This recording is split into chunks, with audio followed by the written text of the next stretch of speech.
Nah, ini ada beberapa pertanyaan yang sebetulnya sama tentang orang yang pengen move on dari dosa. Dia kayak ngerasa hina banget karena melakukan dosa yang berulang kali, melakukan dosa yang sangat-sangat membuat dia malu. Terus gimana cara biar move on? Ada lagi yang bilang gini, saya tuh pernah melakukan dosa besar dengan pacar saya, terus saya sadar akhirnya saya putusin dia. Tapi setelah mutusin dia, saya nggak kuat, saya pengen balikan berbuat dosa lagi yang sama. Terus sekarang saya mutusin dia lagi karena nyesel. Udah gitu dia kayak ngejar-ngejar saya dan minta pertanggungjawaban dari saya karena dia ngerasa udah saya rusak. Gimana dong Ustadz? Masya Allah ya, luar biasa. Teman-teman yang dirahmati Allah SWT, ini khusus buat teman-teman yang masih alhamdulillah Allah selamatkan dari dosa-dosa besar ya. Itulah kenapa Allah mengatakan wala taqrabuz zina, jangan dekati zina. Apa maksud dari dekati zina? Pacaran. Udah banyak banget korbannya. Kenapa sih kalau orang bilang ngomongin pernikahan banyak yang sentimen, seolah-olah pernikahan itu aib banget, dosa banget, padahal pernikahan itu menutup pintu zina. Walaupun ada sih yang selingkuh, ada juga sih yang macam-macam, tapi maksudnya setidaknya dia sudah menutup banyak pintu-pintu zina. Giliran ngomongin pacaran, orang pada ngedukung, padahal korban dari pacaran itu udah banyak. Jadi nggak salah banget, Allah tuh maha tahu lah. Allah bilang la taqrabuz zina, bukan la tazni, tapi la taqrabuz zina. Bukan jangan berzina, tapi jangan dekati zina. Apa dekati zina tuh? Pacaran, hubungan yang tadi TTM, yang membuat rumah tangga kita rusak, rumah tangga orang lain rusak, dan seterusnya. Gimana tuh kalau kayak gitu? Apa kita mau kalau keluarga kita diperlakukan orang lain kayak gitu? Makanya jangan dekati zina, jangan dekati dosa-dosa itu, jangan didekatin dosa-dosa besar itu. Kenapa? Walaupun kita pede banget bilang saya nggak akan terjerumus, tapi setan itu licik dan nggak akan berhenti untuk menggiring kita setahap, selangkah demi selangkah sampai terjerumus dan akhirnya nyesel. Jadi buat teman-teman yang masih Allah jaga, jangan dekat-dekat. Kenapa? Kalau udah terlanjur melakukan itu, hidup kita tuh berantakan. Bener banget, yakin deh, hidup kita tuh berantakan. Kalau udah terlanjur berbuat dosa itu, hidup kita berantakan. Kalau kemudian kita menutupnya dengan menikah, rumah tangga kita berantakan. Terus gimana Ustadz? Gak ada yang lebih baik daripada orang yang meninggalkan dosa. Lalu baru yang bertaubat dari dosa. Ada dua tingkatan. Yang satu, meninggalkan dosa. Yang kedua, bertaubat dari dosa. Mana di antara dua ini yang lebih baik? Yang pertama, yang meninggalkan dosa, yang gak mau berbuat dosa itu. Yang kedua, baik, tapi yang pertama jauh lebih baik. Jangan kita gampangin, gampang nanti bisa taubat. Pertama, ya kalau kita masih punya kesempatan. Kedua, ya kalau ternyata hati kita terbuka untuk taubat. Kalau udah keenakan dengan dosa. Dan yang ketiga, tetap orang yang meninggalkan dosa lebih baik dan lebih utama daripada orang yang bertaubat dari dosa, walaupun dua-duanya baik. Terus gimana kalau kita udah terlanjur Ustaz? Buat yang udah terlanjur, Allah Subhanahu wa taala berfirman, "Qul ya ibadiyalladzina asrafu ala anfusihim." Katakanlah, wahai hamba-hambaku yang telah banyak dosa, melampaui batas, menzolimi diri sendiri. Allah memanggil orang-orang yang merasa banyak dosa. Qul ya ibadiyalladzina asrafu ala anfusihim. Wahai hamba-hambaku yang banyak dosa, kata Allah, yang berzina, yang datang ke dukun, yang syirik, yang durhaka sama orang tua, yang mencuri, yang membunuh, yang makan riba, yang banyak dosa, berbagai macam dosa yang gak kebayang. La taqnatu min rahmatillah. Jangan berputus asa dari rahmat Allah. Innallaha yaghfirudz dzunuba jami'a. Sesungguhnya Allah mengampuni semua dosa.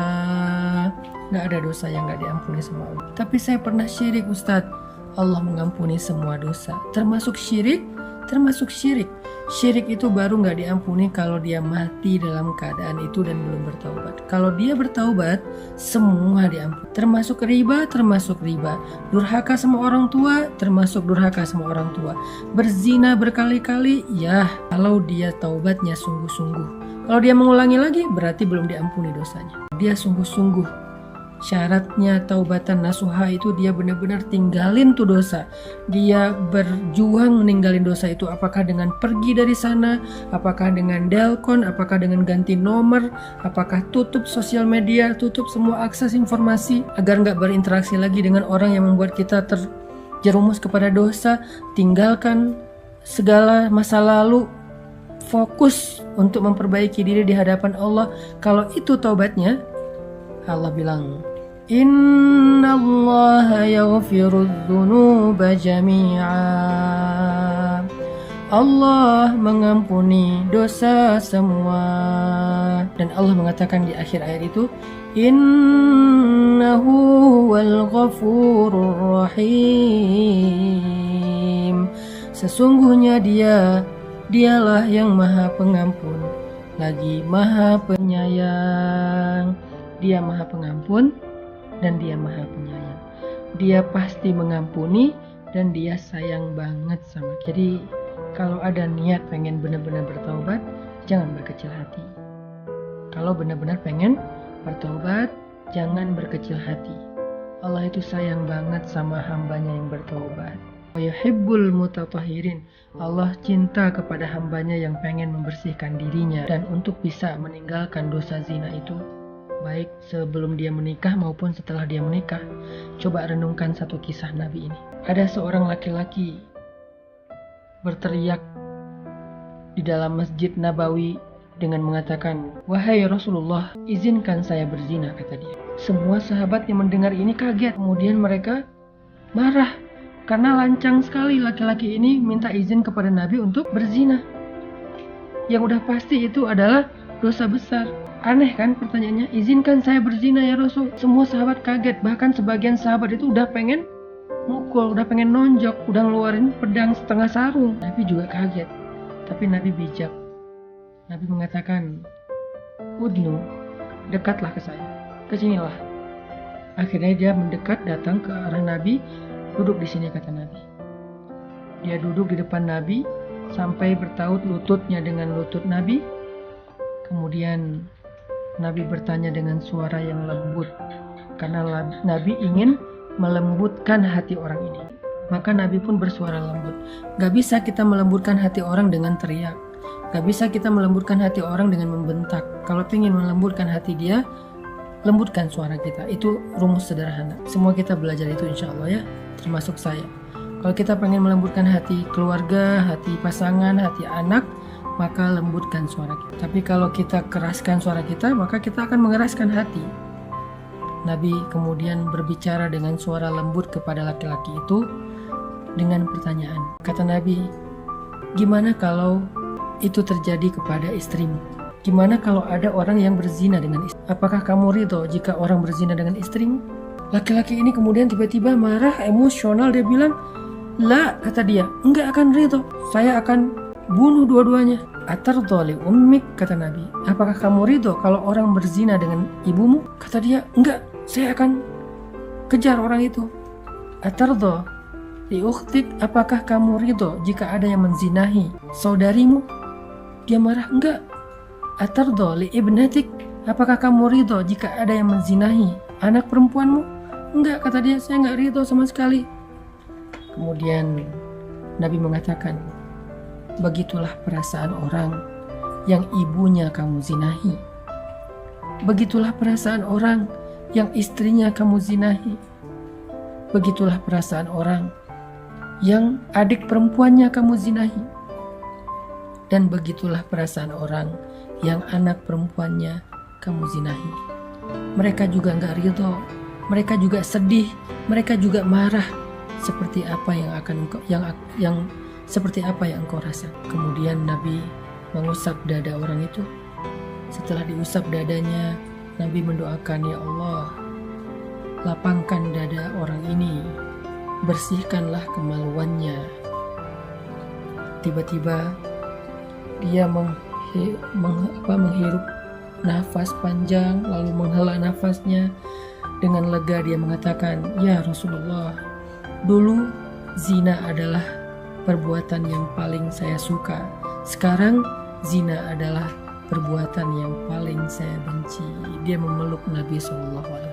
Buat laki-laki, buat perempuan yang mulai tergoda untuk punya hubungan diam-diam, hubungan yang gak halal, hubungan yang menjadi masalah, hubungan yang menyakiti siapapun di dalam kehidupannya, hubungan yang dosa, hubungan yang akan mengantarkannya kepada dosa-dosa besar, yang mulai tergoda nih, mau itu pacaran, selingkuh, TTM, teman tapi mesra dan segala macam istilahnya. Bagaimana kalau Allah akan membalas kesalahan kita itu dengan hal yang sama terjadi kepada keluarga kita? Mau nggak? Karena kata para ulama, al jaza min jinsil amal, balasan itu dari amal yang sama, dengan jenis amal yang sama. Sehingga kalau kita berzina, maka Allah akan membalas, orang akan menzinahi orang yang kita cintai. Na'udzubillah min dzalik. Bisa pasangan kita, bisa orang tua kita, bisa adik kita, bisa anak kita. Na'udzubillah min dzalik. Kalau kita nggak bertobat segera, sebelum Allah menurunkan balasannya, taubat, tubu ilallah, segera taubat, minta maaf sama Allah. Jangan selingkuh kalau kita nggak pengen diselingkuhin. Jangan berzina kalau kita nggak pengen keluarga kita ada yang berzina. Jangan menipu kalau kita nggak pengen ditipu. Jangan menyakiti perasaan kalau kita nggak pengen disakiti perasaannya. Tubu ilallah. Ustaz, kalau kita chat sama laki-laki, apakah itu termasuk disebut zina? Tergantung isi chat, jam berapa chat, gimana kita ngomong, apa yang kita bicarakan. Kalau yang kita bicarakan hal yang terlalu privasi, personal, apalagi vulgar, zina. Zina teks, zina jari. Kalau yang kita bicarakan itu dengan suara yang dilembut-lembutkan, mesra, menggoda, mencari perhatian, itu termasuk bagian dari zina-zina kecil, walaupun kecil juga disebut zina. Na'udzubillah. Jadi udahlah, gak usah pakai emotikon yang berlebihan. Chat mah seperlunya aja. Yang dibicarakan juga hal yang penting. Jamnya juga jangan kemalaman, maksimal sampai jam 10 misalnya. Kecuali kita bersama dengan muhrim kita, gak sendiri. Apalagi sampai video call segala macam, janganlah, karena itu dosa. Dan nanti balasannya juga sama. Kita juga gak akan mau anak kita kayak gitu kan. Kita nggak mau kan saudara kita kayak gitu. Kita nggak mau kan apalagi pasangan kita kayak gitu. Renungkan nasihat Nabi tadi kepada laki-laki yang datang kepada beliau. Itu modal banget buat kita ninggalin dosa. Itu modal banget buat kita ninggalin dosa.